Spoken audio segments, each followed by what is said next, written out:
नमस्कार दोस्तों, आज हम जानेंगे दुनिया के सबसे महान संतों में से एक गौतम बुद्ध की पूरी जीवन यात्रा। यह कहानी केवल एक संत की नहीं है, बल्कि एक ऐसे इंसान की है जिसने मानव जीवन के सबसे बड़े सवालों के जवाब खोजे। लगभग 2500 साल पहले नेपाल के पवित्र स्थान में एक राजकुमार का जन्म हुआ।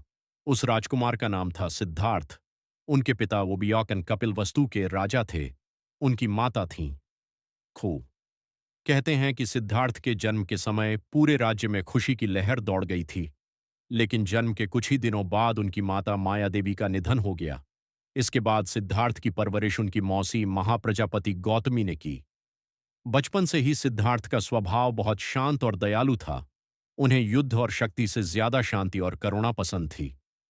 एक बार जब वे छोटे थे तब उन्होंने देखा कि एक पक्षी को तीर लग गया है। सिद्धार्थ ने उस पक्षी को बचाया और उसकी सेवा की। इस घटना से ही पता चल गया था कि उनके अंदर कितनी दया है। समय बीतता गया और सिद्धार्थ बड़े होते गए। राजा शुद्धोधन को डर था कि कहीं सिद्धार्थ सन्यासी न बन जाएं, इसलिए उन्होंने सिद्धार्थ के लिए महल में हर तरह की खुशियों का इंतजाम किया। महल में संगीत, नृत्य, सुंदर बाग और शानदार जीवन था। जब सिद्धार्थ 16 साल के हुए तो उनका विवाह राजकुमारी सकरी से कर दिया गया। कुछ साल बाद उनके बेटे मौकनीत का जन्म हुआ, लेकिन इसके बावजूद सिद्धार्थ के मन में जीवन के बारे में कई सवाल थे। एक दिन उन्होंने अपने सारथी छन्ना के साथ नगर घूमने का निर्णय लिया।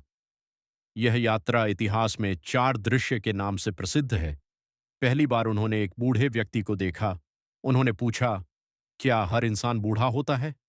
छन्ना ने जवाब दिया, हाँ राजकुमार। फिर उन्होंने एक बीमार व्यक्ति देखा। छन्ना ने बताया कि बीमारी भी जीवन का हिस्सा है। तीसरा दृश्य था एक मृत व्यक्ति। तब सिद्धार्थ को समझ आया कि मृत्यु से कोई नहीं बच सकता। चौथा दृश्य था एक साधु। वह साधु बहुत शांत और संतुष्ट दिखाई दे रहा था। उसी समय सिद्धार्थ के मन में विचार आया कि सच्चा सुख शायद इसी मार्ग में है। कुछ समय बाद सिद्धार्थ ने एक बड़ा निर्णय लिया। उन्होंने राजमहल छोड़ने का निश्चय किया। एक रात जब पूरा महल सो रहा था, सिद्धार्थ अपने घोड़े, कंथक और सारथी छन्ना के साथ महल से निकल गए। इस घटना को महाभिनिष्क्रमण कहा जाता है। अब सिद्धार्थ ने सन्यासी का जीवन शुरू कर दिया। उन्होंने कई वर्षों तक जंगलों में ध्यान और तपस्या की।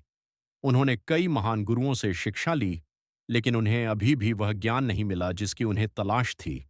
फिर उन्होंने अत्यंत कठोर तपस्या शुरू की। कई वर्षों तक उन्होंने बहुत कम भोजन किया। उनका शरीर इतना कमजोर हो गया कि वे चल भी नहीं पाते थे। एक दिन उन्हें एहसास हुआ कि यह रास्ता भी सही नहीं है। तब उन्होंने मध्यम मार्ग अपनाया।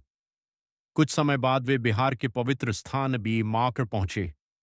वहां उन्होंने एक पेड़ के नीचे ध्यान लगाने का निर्णय लिया। यह पेड़ आज मापडी बीट के नाम से जाना जाता है। उन्होंने संकल्प लिया कि जब तक उन्हें सत्य का ज्ञान नहीं मिलेगा, वे यहां से नहीं उठेंगे। कई दिनों और रातों की गहरी साधना के बाद अंततः उन्हें ज्ञान प्राप्त हुआ। अब सिद्धार्थ बन चुके थे बुद्ध।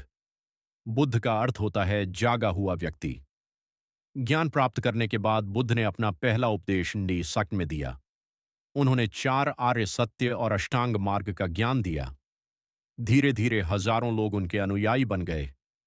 बुद्ध ने अगले 45 वर्षों तक भारत के कई क्षेत्रों में घूमकर लोगों को ज्ञान दिया।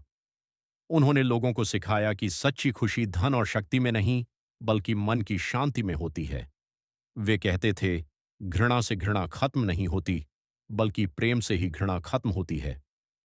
80 वर्ष की आयु में बुद्ध उत्तर प्रदेश के बीसी पहुंचे। वहीं उन्होंने महापरिनिर्वाण प्राप्त किया।